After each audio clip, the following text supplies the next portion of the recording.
अब आ गया भाई हमारा क्या, स्ट्रक्चर ऑफ एटम।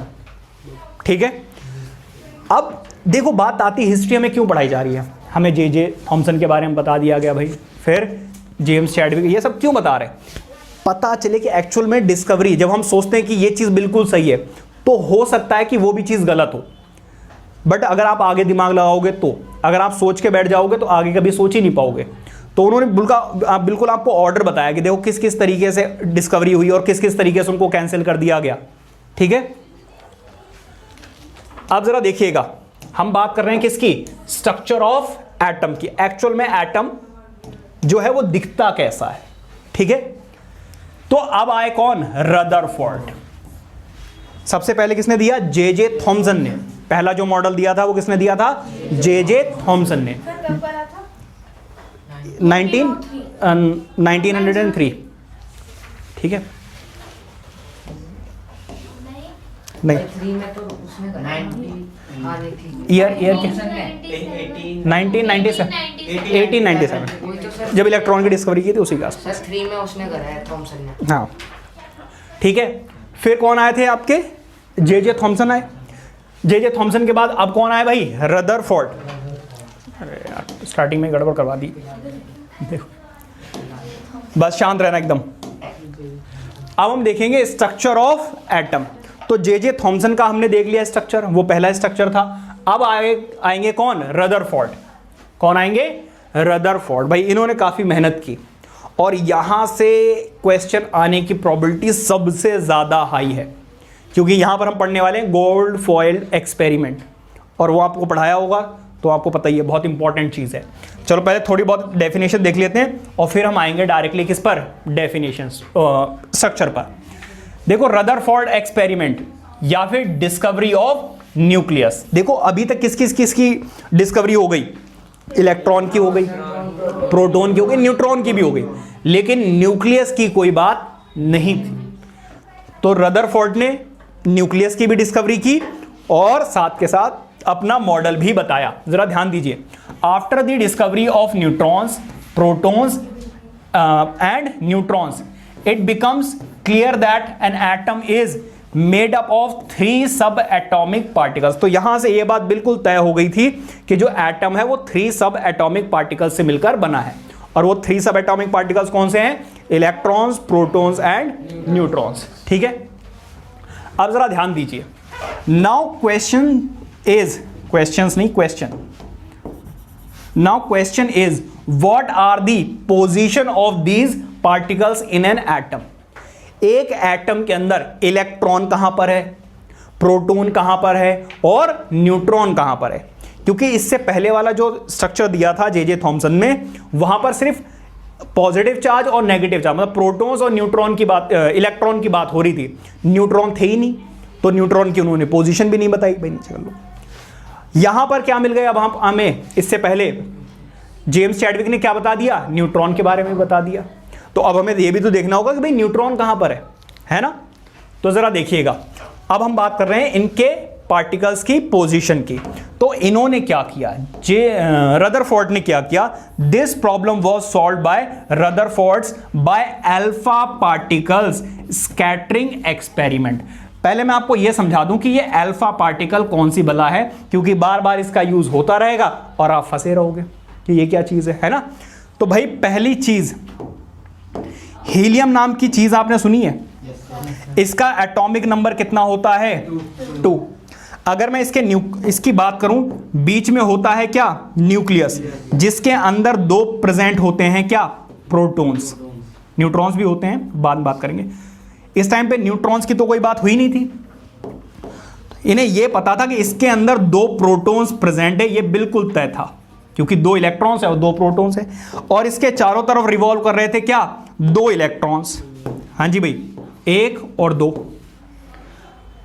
अगर किसी, मैंने आपको स्टार्टिंग में क्या बोला था, भेज दूंगा ना बेटा, फिर आपका लॉस हो जाएगा।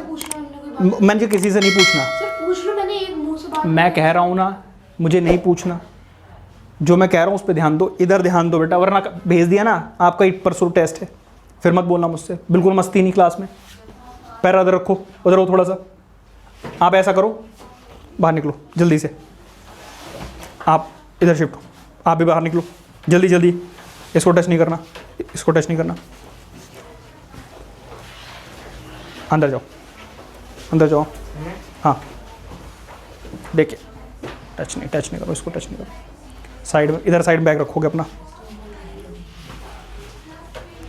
बैठो जल्दी, बैठो जल्दी बैठो, बातें नहीं। अगर सुनो इधर, इसका मतलब इसके पास 2 इलेक्ट्रॉन्स हैं और 2 ही क्या हैं, प्रोटॉन्स हैं। प्रोटॉन्स होते हैं पॉजिटिवली चार्ज और इलेक्ट्रॉन्स होते हैं नेगेटिवली चार्ज। अगर किसी तरीके से मैं यहां से ये 2 इलेक्ट्रॉन्स निकाल दूं, और कैसे निकालेंगे, हाई इलेक्ट्रिसिटी से निकाल सकते हो, आपको बताया गया था इससे पहले भी। तो इसके ऊपर क्या आ जाएगा, 2 पॉजिटिव चार्ज आ जाएगा। क्यों?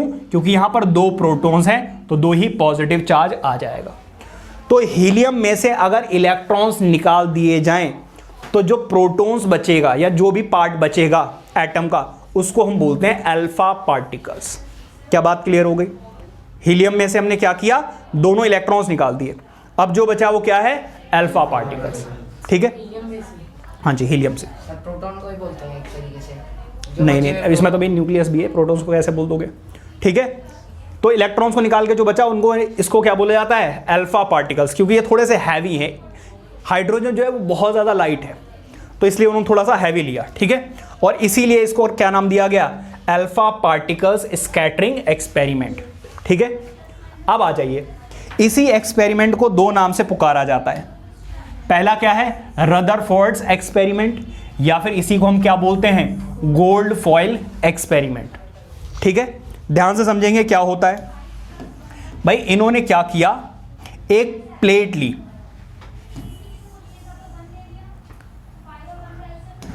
ठीक है, एक प्लेट ली, थोड़ा सा इसको बड़ा करूं,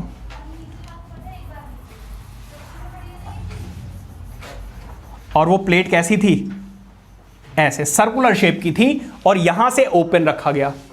ठीक है, और यहां पर एक लगाई गई मशीन, 3D शेप है क्या, नहीं है, यहां पर एक लगाई गई मशीन। ठीक है, ये क्या है, रेडियो एक्टिव ट्रांजिशन या फिर सोर्स। ये क्या है, रेडियो एक्टिव की सोर्स है, जहां से रेडियो एक्टिव रेडिएशंस निकलेंगे। इसके अंदर थे अल्फा पार्टिकल्स। ठीक है, और यहां से ये ओपन था, क्योंकि भाई अगर आपको लाइट निकालनी है तो कहीं से ओपन भी तो होना चाहिए। इन्होंने क्या किया, इसके अंदर गोल्ड की फॉयल ली ऐसे। अब बात आती भाई गोल्ड की ही क्यों फॉयल ली, क्योंकि गोल्ड जो है वो मोस्ट डक्टाइल और मोस्ट मैलिएबल है, इसको सबसे ज्यादा पतला किया जा सकता है, और जितना आप इसको ज्यादा पतला करोगे एटम्स के आप उतना ही करीब पहुंच पाओगे। जैसे कि इस वॉल में से मैं अगर ये पेन पार करना चाहूं तो नहीं निकलेगा, लेकिन अगर कोई पतला सा पेपर ले लूं, उसमें जोर से मारूंगा तो आर पार हो जाएगा। क्यों? क्योंकि वहां पे नंबर ऑफ एटम्स कम है। Are you getting my point? तो इसलिए गोल्ड का लिया गया, किसी और मेटल को नहीं लिया गया। ठीक है, because gold is most ductile. अब यहां पर थे आपके अल्फा पार्टिकल्स, जब यहां से रेडिएशन छोड़ी गई तो ये अल्फा पार्टिकल्स जो है वो जाकर इस फॉइल से जाके टकराए। अब जो जे थॉमसन का मॉडल था उसके अकॉर्डिंग क्या था भाई, एक स्फेरिकल बॉल थी और बीच में क्या थे, इलेक्ट्रॉन्स थे ऐसे। तो इन्होंने सोचा इलेक्ट्रॉन का तो मास ना के बराबर है, तो इसके हिसाब से सारी की सारी रेस क्या जाएंगी, सीधे पास कर जाएंगी, कोई चेंज नहीं आना चाहिए। लेकिन हुआ क्या, बड़े ही कमाल की चीज हुई। अच्छा, ये क्या है, डिटेक्टर। ये क्या है आपका, डिटेक्टर। डिटेक्टर मतलब बेसिकली ये आपका क्या है, जब इस पे जाके अल्फा पार्टिकल्स गिरेंगे जाके तो ये स्पार्क प्रोड्यूस करेगा, चमकेगा, चमकने से पता चलेगा हाँ यहां पे अल्फा पार्टिकल आके टकरा रहा है। ठीक है, तो हुआ क्या, जब यहां से रेस गई बहुत सारी, तो कुछ रेस तो चली गई सामने, यहां पे जाके टकराई और यहां पर स्पार्क मिला। कुछ रेस यहां चली गई, कुछ रेस यहां चली गई, कुछ रेस यहां चली गई, कुछ रेस यहां पर गई, कुछ यहां पर।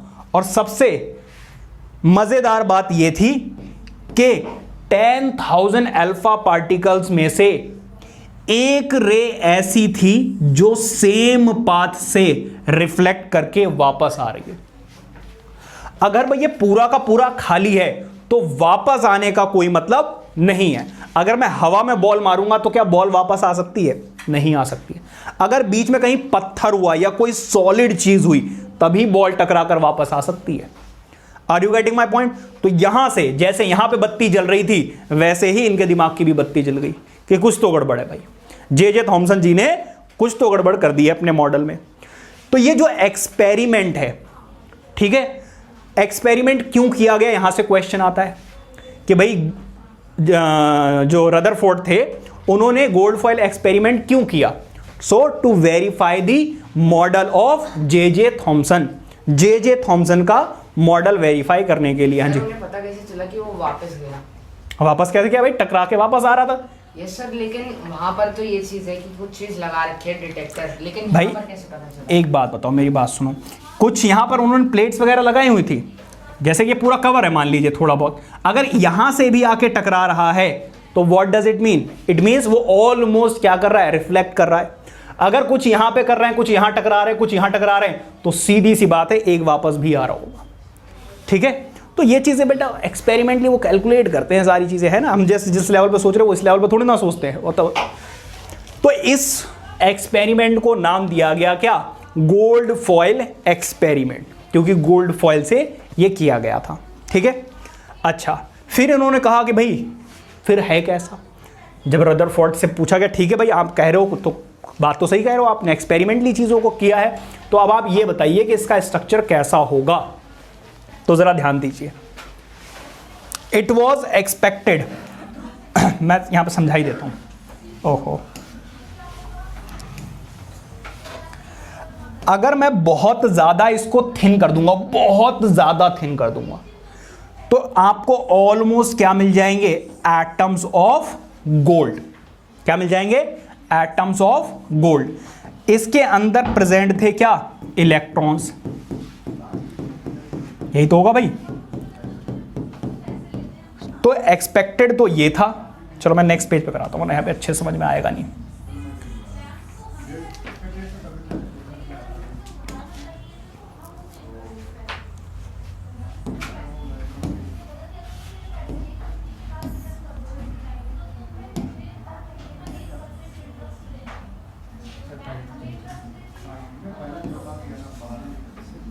ये छिलके में थोड़ी होते हैं अच्छा, अलग अलग थे। सर, थोड़ा सा तो गैप होता ही है। अगर ऐसा होता तो भाई गोल्ड बनता ही नहीं, फिर तो टूटा हुआ होता। ठीक है भाई, ये क्या है भाई? गोल्ड के एटम्स हैं। क्या हैं? गोल्ड के एटम्स। और जे थॉमसन ने जो कहा था उसके हिसाब से क्या था भाई? इलेक्ट्रॉन्स ऐसे हैं,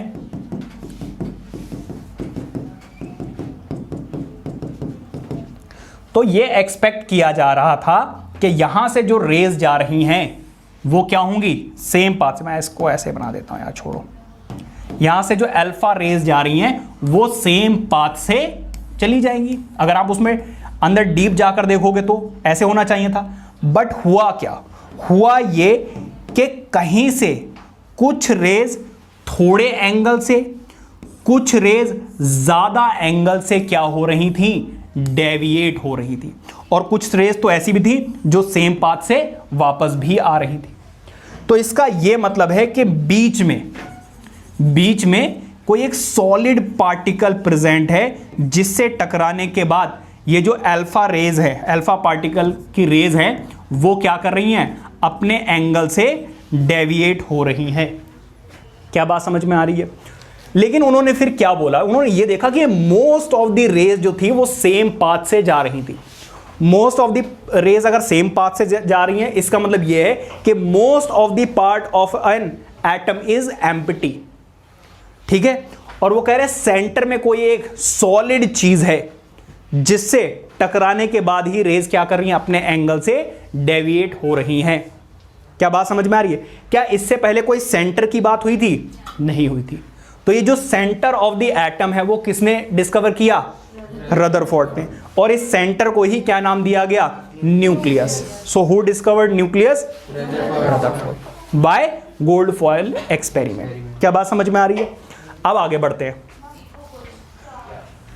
अब ये जो मैंने आपको सबको समझाया ये लिखोगे कैसे, ऐसे थोड़ी ना फिगर बना के आ जाओ. फिगर भी बनानी है, दो में से कोई एक फिगर बनानी है, आपको सारी नहीं बनानी है. ये सेकंड वाली बनाना, आपकी बुक में भी शायद सेकंड वाली बनी हुई है, ठीक है? तो आपको वही बनानी है, लेकिन साथ के साथ लिखना सबसे ज्यादा इंपॉर्टेंट है. लिखोगे क्या? When Rutherford allowed to fall fast moving alpha particles on a very thin gold foil in vacuum, he observe that following results. जब उन्होंने क्या किया, वैक्यूम में से, वैक्यूम का मतलब जहां पर कोई भी गैस नहीं हो, समझ में आ रही बात या नहीं? तो उन्होंने क्या ऑब्जर्व किया, जरा ध्यान दीजिएगा. सबसे पहला point, most of the alpha particles passed straight through gold foil. अभी मैंने पीछे बताया, without any deflection from their original path. पीछे हमने देखा मोस्टली जो रेज थी वो सेम पाथ से निकल गई, किसी भी एंगल से डेविएट नहीं हो रही थी. सना जी दोबारा नहीं पढ़ाया जाएगा, है ना? तो एक ही बार पढ़ाया जा रहा, ध्यान से पढ़िएगा. और इससे क्या पता चलता है? इससे ये पता चलता है, this result shows that there is a lot of empty space in the atom. Most of the क्या है? एम्प्टी स्पेस है, खाली है, क्योंकि अगर खाली नहीं होता तो रेज स्ट्रेट नहीं जाती. समझ में आ रही बात या नहीं? अगर मैं बॉल को यहां से इस डोर से बाहर फेंकूंगा तब बाहर चली जाएगी, क्योंकि ये खाली स्पेस है. अगर मैं दीवार पे मारूंगा तो जाके टकरा जाएगी. क्यों? क्योंकि बीच में क्या है? खाली नहीं है, वॉल आ गई. तो यहां पर से भी अगर रेज सामने चली जा रही है, इसका मतलब यह है कि मोस्ट ऑफ द स्पेस जो है वो क्या है एटम का? एम्प्टी है. Second point, a very few alpha particles are deflected through small angle. कुछ ऐसे पार्टिकल्स थे, अल्फा पार्टिकल्स, जो थोड़े एंगल से डेविएट हो गए. थोड़े एंगल्स का मतलब समझते हो? ये है आपका एटम, यहां से रे आई और थोड़े एंगल से, मतलब जाना तो सीधा चाहिए था लेकिन चली कहां गई? यहां से. तो ये क्या हो गई? स्मॉल एंगल से डेविएट हो गई. लेकिन कुछ ऐसी थी जो बहुत लार्ज एंगल से डेविएट हो रही थी, बहुत लार्ज एंगल से डेविएट हो रही थी. And few are deflected through large angle. कुछ थोड़े एंगल से डेविएट हो रही थी, कुछ लार्ज एंगल से. इसके बाद दिस रिजल्ट ये क्या शो करता है? Shows that there is a centre of positive charge. Positive charge क्यों? अभी अभी तो बात आती है पॉजिटिव चार्ज. जरा ध्यान, शांत रहो. ये है आपका गोल्ड का एटम, बीच में मैंने बताया क्या? सेंटर. जो अल्फा पार्टिकल्स थे वो क्या थे? 2 प्रोटॉन्स. और प्रोटॉन्स कैसे होते हैं? Positively charge. आप ही पढ़ा लो आके. अरे भाई वीडियो तो रिकॉर्ड हो रही, बच्चों को बताना नहीं बताना है, समझो जरा. यहां से जो रे आ रही है वो पॉजिटिवली चार्ज है. कैसी चार्ज है? Positively charge. अगर ये नेगेटिवली चार्ज होता तो ये अट्रैक्ट कर जाता, और अट्रैक्ट करने के बाद यहीं पे रुक जाता जाकर. जैसे मैग्नेट्स अट्रैक्ट करती हैं, आपस में आकर एक जगह पे रुक जाती है ना, तो ये रुक जाती. लेकिन यह क्या कर गई? डिफ्लेक्ट. इसका मतलब ये क्या कर रहे हैं? रिपेल कर रहे हैं. क्या कर रहे हैं? रिपेल कर रहे हैं. और रिपेल करने का मतलब ये क्या है? Positively charge. तो पहली बात तो एक कोई सेंटर में चीज प्रेजेंट है, दूसरा ये पता चला कि वो क्या है? पॉजिटिवली चार्ज है. तो इससे ये भी पता चला कि न्यूक्लियस इज पॉजिटिवली चार्ज. क्या बात समझ में आ रही है? इन the atom which replace the positively charge, अरे भाई पॉजिटिवली चार्ज अल्फा पार्टिकल्स. क्या बात समझ में आ रही है? जो इसको क्या कर रहे हैं? रिपेल कर रहे हैं, रिप्लेस कर रहे हैं. रिपेल होगा, वैसे रिप्लेस नहीं होगा, रिपेल. चलो ठीक है, अब आगे बढ़ते हैं. जरा ध्यान दीजिएगा. A very very few alpha particles completely rebounced. Rebounced का मतलब ऐसे गए और ऐसे वापस. कैसे? जैसे मान लीजिए न्यू ईयर आ रहा है, आपको 1000 रुपये चाहिए. आप गए रूम में मम्मी के पास कि मुझे क्या चाहिए? 1000 रुपये चाहिए. और जा रहा है तो देखा सामने पापा, तो सेम पाथ से वापस आ जाते नहीं? आ जाते. इसको बोलते हैं रिबाउंड. ठीक है, जिस पाथ से गए उसी पाथ से वापस. पापा को सो जा रहा था, उसके बाद बात करेंगे. ठीक है, तो इसका मतलब यह है कि कुछ ऐसे पार्टिकल्स थे, अल्फा पार्टिकल्स, जो सेम पाथ से गए, सेम पाथ से. अगर सेम पाथ से वापस आ रहे, इसका मतलब तो भाई यहां पे कुछ बहुत ही डेंस पार्टिकल प्रेजेंट है। ठीक है, अच्छा अभी हम किसकी बात कर रहे हैं भाई, कि इन्होंने क्या ऑब्जर्व किया। एक्सपेरिमेंट में लिखोगे ये चीजें, किसमें लिखना है, स्ट्रक्चर ऑफ एटम में मत लिख देना। कुछ बच्चे ये सारी बातें किसमें लिख देते हैं, structure of atom given by Rutherford, वो अलग बातें हैं। ये क्या है, गोल्ड फॉयल एक्सपेरिमेंट में ये सारी बातें आप लिखोगे। ठीक है, डायग्राम बनाओगे और ये सारी बातें लिखनी है आपको। हाँ अरे दिया था, लेकिन वो आगे बातें हैं। इधर जरा देखो, this result shows that the nucleus is very dense. ये बताता है कि न्यूक्लियस जो है बहुत ज्यादा डेंस है, एंड हार्ड, और साथ में क्या है, hard, and does not allowed the alpha particle to pass through it. और उसने क्या किया, अल्फा पार्टिकल को पास नहीं करने दिया। जरा चीज को समझिए, मैं थोड़ा सा विजुअलाइज करके आपको थोड़ा सा बड़ा करके दिखा देता हूं। ये मान लीजिए कोई पॉजिटिव चार्ज है, जरा ध्यान दीजिए। अगर कोई पार्टिकल ऐसे गया यहां से, तो वो क्या कर जाएगा, रिपेल कर जाएगा। कोई यहां पर गया तो थोड़ा ज्यादा रिपेल कर जाएगा। लेकिन अगर सेम पाथ पे जाए तो ये देख के घबराई जाएगा ना इसको, ये कहां भागे भाई, उल्टे पैर भागेगा ये। फिर समझ में आ रही बात या नहीं। तो न्यूक्लियस के अगर आसपास में गया तो ये रिपेल करके किसी एंगल से चला जाएगा, लेकिन जब बिल्कुल जाके सेंटर पे लगेगा तो सेम पाथ से वापस। समझ में आ रही बात या नहीं।